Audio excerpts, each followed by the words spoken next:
자, 오늘이 2010년 2월 21일입니다. 다순절부터서 첫 번째 맞는 일요일이고요. 잘 지내셨을 줄로 믿고, 지난 일요일날은 아주 잘 먹고 잘 놀고 또 새벽까지 다 가져가고 아이스크림까지 먹고 더하여 초콜릿까지 받고 아주 좋은 날 만들어주셔서 여러분들 고맙다는 말씀을 드립니다.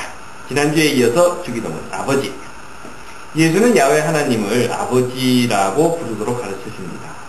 지난주에 말씀드렸죠. 가히 이건 종교 혁명적인 발상입니다. 감히 쳐다볼 수도 없고 또 이름을 부를 수도 없었던 그 거룩하고 존귀하고 존귀한 존재를 아버지라고 부른다고 하는 겁니다. 그 결과가 무엇이었죠?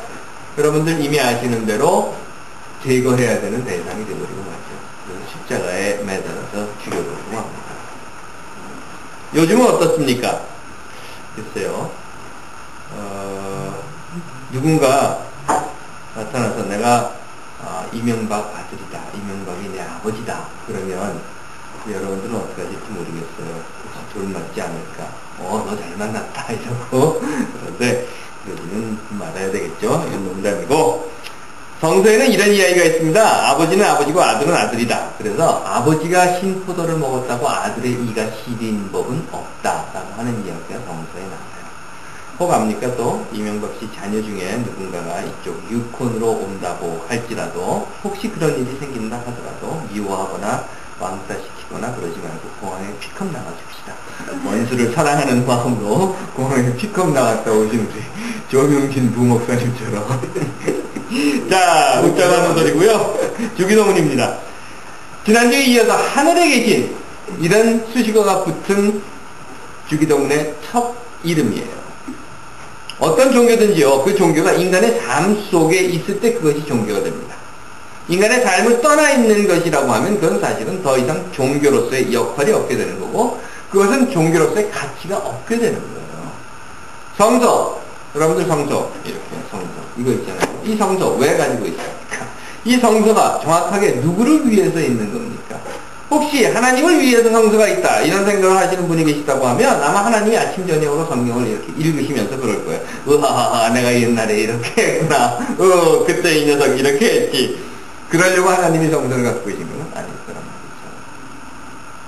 말이죠. 예수께서 율법, 계명 이런 것들에 대해서 해석하시면서 유대인들이 목숨처럼 지켜왔던 안식일법이라고 하는 것을 해석을 해주셔요. 그때에 예수님은 뭐라고 이야기를 하시는가 하면, 사람들아, 안식일법이라고 하는 것이 하나님을 위해 있는 것이 아니라 사람을 위해서 있는 것이다 라고 이야기를 하셔요. 그 말은요, 안식일법이라고 하는 것, 쉬라고 하는 거죠. 편히 쉬어라, 그냥 쉬어라 하는 거예요. 일주일에 하루는 쉬어라 하는 이야기입니다. 그렇다면 그 쉬라고 하는 대상에 있어서 주인은 어떨까요? 주인은 자기가 쉬고 싶을 때 아무 때나 쉴 수 있는 거예요. 내가 주인이니까 오늘 나 피곤해, 오늘 쉬어, 쉴 수 있는 거죠. 하지만 종이나 노예, 하인, 심지어는 가축, 소나 말이나 이런 일 시키는 짐승들은 어떻겠습니까? 종이 주인 앞에 나 오늘 집에 오늘 쉴래, 이럴 수 있어요? 못한단 말이죠.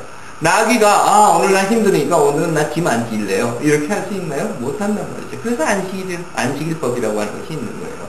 종, 노예, 하인 이런 계급의 사람들이 휴식을 취할 수 있게, 자기가 스스로 휴식할 수 있는 결정 권한이 없는 사람들을 하나님께서 이들에게 쉼을 주어라 하고 만든 것이 안식일법이라는 겁니다. 심지어는 짐승들까지.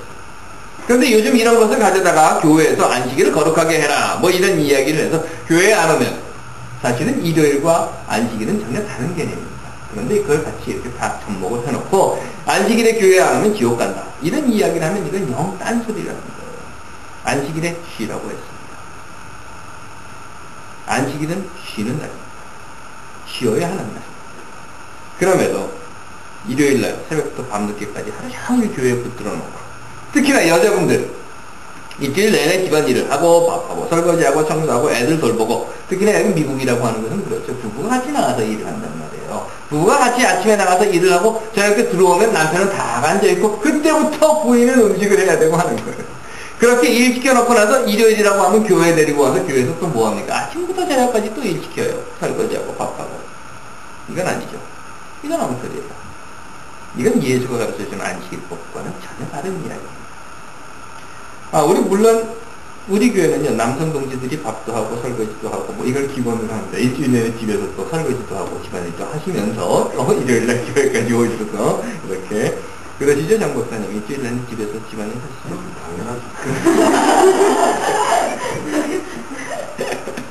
사람을 떠난 종교라고 하는 것은 없습니다. 아니, 사람을 떠난 종교는 종교가 아닌 거예요.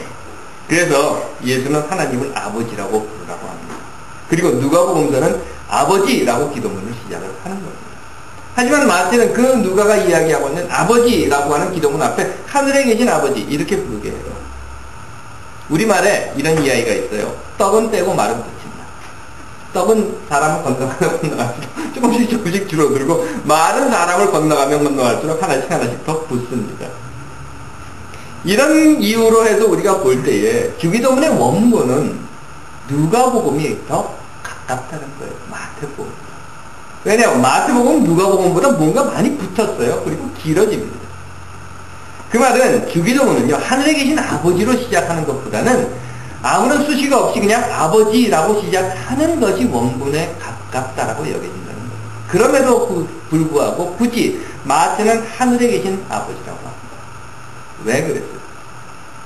만약 주기도문의 원본이 그냥 수식어 없이 아버지라고 붙어 있는 것이었다고 하면 그렇게 가정될 때에 왜 굳이 마태는 아버지 앞에 하늘에 계신이라고 하는 것을 붙이게 되었어요?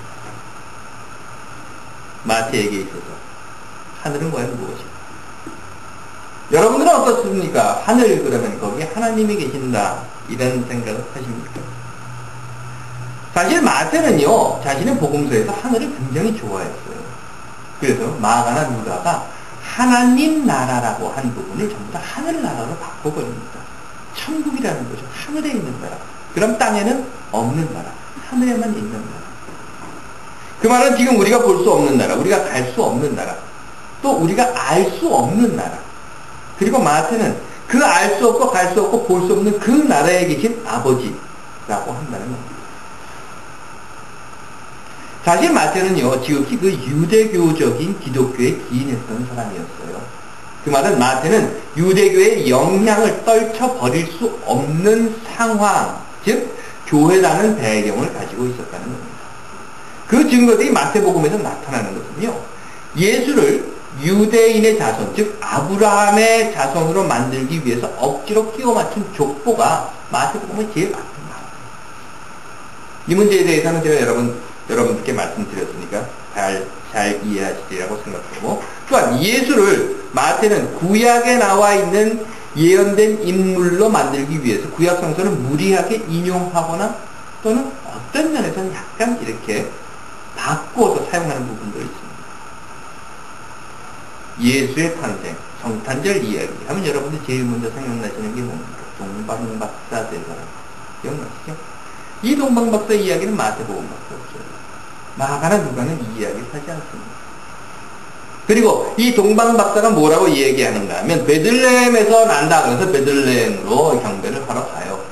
그때에 마태는 이 베들레헴이라고 하는 그 이야기를 미가서에서 따가지고 옵니다. 예언서예요. 그리고 미가서는 뭐라고 이야기하는가 하면 베들레헴아 너는 유다의 족속 가운데 작은 족속이지만 이렇게 이야기하는 것을 마태는 그 미가서에 나와 있는 예언을 그대로 가지고 와서 이렇게 이야기합니다. 너는 유대 통치자들 가운데서 가장 작지 않다라고 합니다. 미가는 작지만이라고 하는 것을 마태는 작지 않다라고 번역을 합니다. 아니, 변형을 합니다.